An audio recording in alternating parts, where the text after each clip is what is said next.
Welcome to Herald Review TV. It's never too early to start talking about the midterm elections, and one of the most vulnerable Republicans coming up in 2026 is our own CD6, Juan Ciscomani. Already 12 Democratic candidates have lined up for the primary to unseat him in 2026, and among them is a Sierra Vistan who is joining us now, Aiden Swallow. Aiden, thank you for joining us. Yeah, thank you so much. Thank you for having me, and thank you for doing this so quickly. Yeah, not a problem. Not a problem at all. Never too soon to talk politics. Well, tell us a little, briefly. Just tell us a little bit about your background, about yourself, and what made you want to run for Congress. Okay, yeah, what a lot of people don't know is that I've served in the military for 18 and a half years, Sergeant First Class, and I've been an instructor in both leadership and special agent and interrogator courses. I decided to run for Congress because, well, really, it came down to I was tired of looking forward or looking for other people to kind of take up the mantle and do the job. And so I said, well, you know what? If people aren't going to show up, I have to do it myself. So tell us a little bit, real briefly, about your military service. You've seen combat, but tell me a little bit about some of your duties. Yeah. So yeah, I've been deployed twice.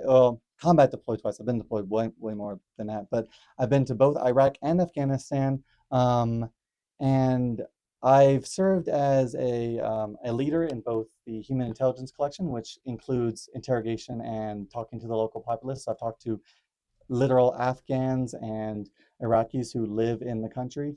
And then I also am a federal special agent, a counterintelligence federal special agent. So what that does is that they investigate national security crimes like sedition and treason and stuff like that. But I think the thing that I'm proudest of is serving as an instructor and teaching other soldiers how to not only be leaders, but how to do the job and qualify them.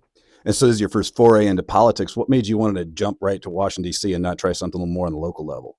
Originally, I did want to go for councilwoman in Sierra Vista, but I chose not to, and I chose to go higher because a lot of my aspirations not only affected Sierra Vista, but also affected Arizona and affected this country and affected everything. And I think that also, as one of the few open trans women, um, I feel as though it's important to have positive representation of people out there so that I can counter a lot of the hate that's being thrown.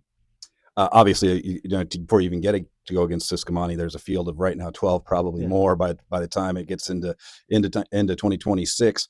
What do you do to separate yourself from the Democratic field to make people think that you're the one that can take out Ciscomani? Yeah. So instead of looking, I mean, it's good to look at statistics, but what I want to do is instead of trying to focus on that and pander to Sierra Vistans and Arizonans, instead I'm going to be me, and I'm going to be prepared, and I'm going to be honest. I'm going to call people out, and I think that that's something that the Democrats and the Republicans are not doing right. So what are your policy positions? What do you want to lead with in terms of what you're selling to voters? Okay, yeah, so that is the one thing that I actually don't want to make a solidified stance on any policies yet, because what I've been doing the past couple of days is I've been touring Sierra Vista and I've been touring the other counties in the district and really talking to my potential future constituents and understanding what's important to them. So I want to figure out what that is first. Can you talk briefly about your experience? 18 and a half years in the Army, being a transgender woman. What's that experience been like, and what's it been like with your fellow soldiers?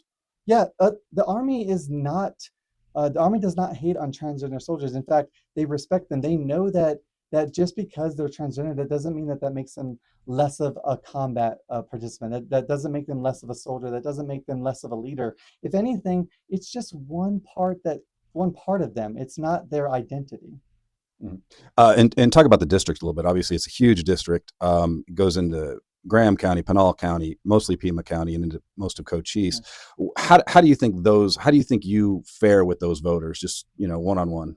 Yeah, so I think I actually, despite being, who I am and despite being pretty liberal, I think I actually connect with a lot of voters because I am just an everyday American. I've lived paycheck to paycheck. I'm not rich, so I can identify with the people in the rural counties. I can identify with the people in the bigger Pima County. Um, I identify with the everyday American, and I think that that's what the people need, and so that's what I'm going to go with.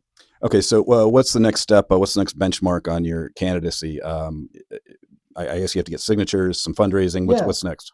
Yeah, so last week we soft launched, but right now what I'm looking for is I obviously donations. It's an FEC requirement, and also you need money to win. That's just the way it is. But I also need to go out and get petitions, and I already have people telling me like, bring your petitions, bring your petitions. So that's the next thing is I need to get donations, I need to get petitions, and really I'm going to do something different that the other candidates aren't doing. I'm going to start doing town halls, not only in Sierra Vista but in all of these districts in well, all these counties in District 6, I'm going to start doing these town halls and start showing people who I am. Okay, fantastic. Well, thank you so much, Aiden, and best of luck with your pursuits. And thank you for tuning in to Herald Review TV. Have a nice day.